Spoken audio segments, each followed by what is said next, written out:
Now, climate activists and global leaders are meeting in Canada today as the UN Biodiversity Summit gets underway. Scientists are urging governments to avoid trade-offs between humans and conservation. The Biodiversity Conference is hoping to set goals to halt the loss of nature over the next decade. Multinational corporations are filling their bank accounts while emptying our world of its natural gifts. Ecosystems have become playthings of profit. With our bottomless appetite for unchecked and unequal economic growth, humanity has become a weapon of mass extinction.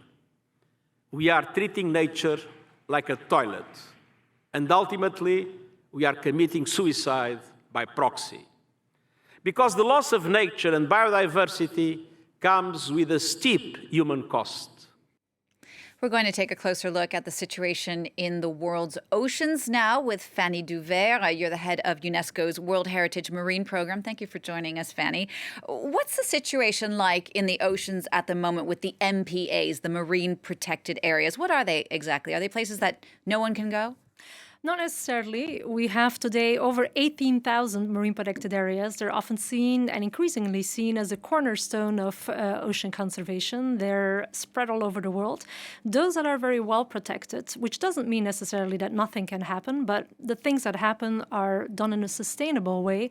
Those that are sustainably protected and well managed, those actually increasingly show that they're actually also very effective, that they have a much higher abundance, that they have a much bigger increase in the fish species that are living in these areas, either strictly within the boundaries of the marine protected areas, but often also what we call the spillover effect, just in the surroundings of it. So they are working, they have to be well protected. Now, a critical question that we are looking at UNESCO, because we have 50 of those, among those 18,000 plus marine protected areas, 50 are on the UNESCO World Heritage List.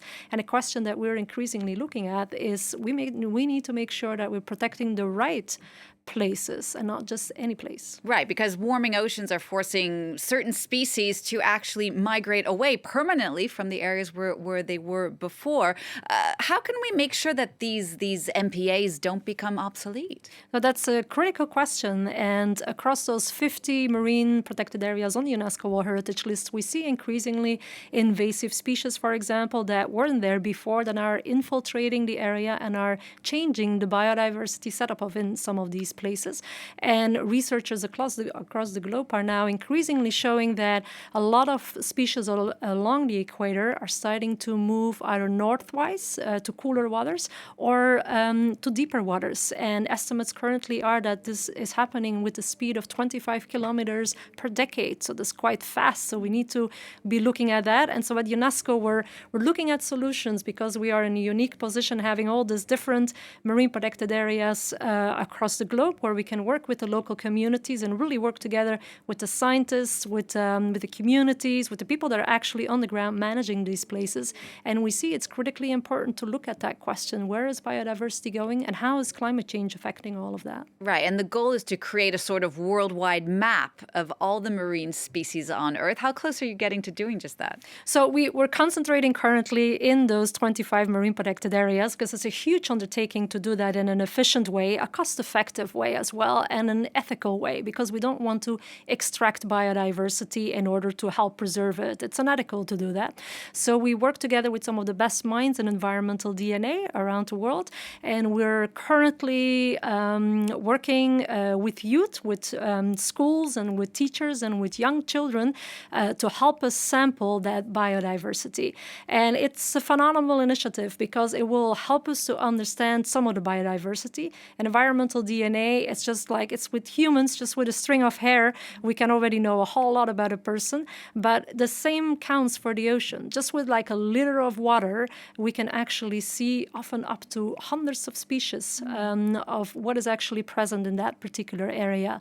And so that's what we're engaging in across 25 marine protected areas today, using similar standards, similar protocols, similar methods in all of these different places, and working together hand in hand with the scientists, but also with the young children to take those samples and do that in a way that is actually scientifically robust, but that everybody can join us in the initiative. You've actually been very active in collecting these field samples, working with the children. Tell us some of the anecdotes, some of the things that maybe a child has said to you about this project and how that struck you.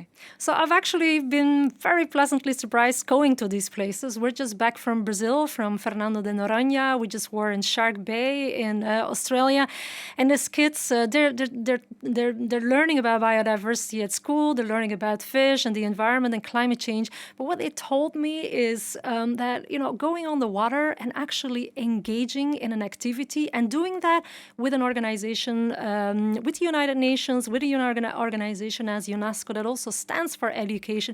It's just their eyes are lighting up. You can just clearly see that they're engaged, they're understanding what they do. And some of these kids are like 7, 8 years old. They're even telling me, be careful doing it so and so, because they have been going through the process. We work together with them, with the teachers in the schools, and they are our future leaders, these children. So we at UNESCO feel strongly that everybody needs to be engaged because biodiversity, the ocean, climate change, we are really at a very critical point in time today. Absolutely. Fanny, thank you so much for coming in and talking to us about your work. Fanny Douvere, the head of UNESCO's World Heritage Marine Program. Thanks so much. Thank you.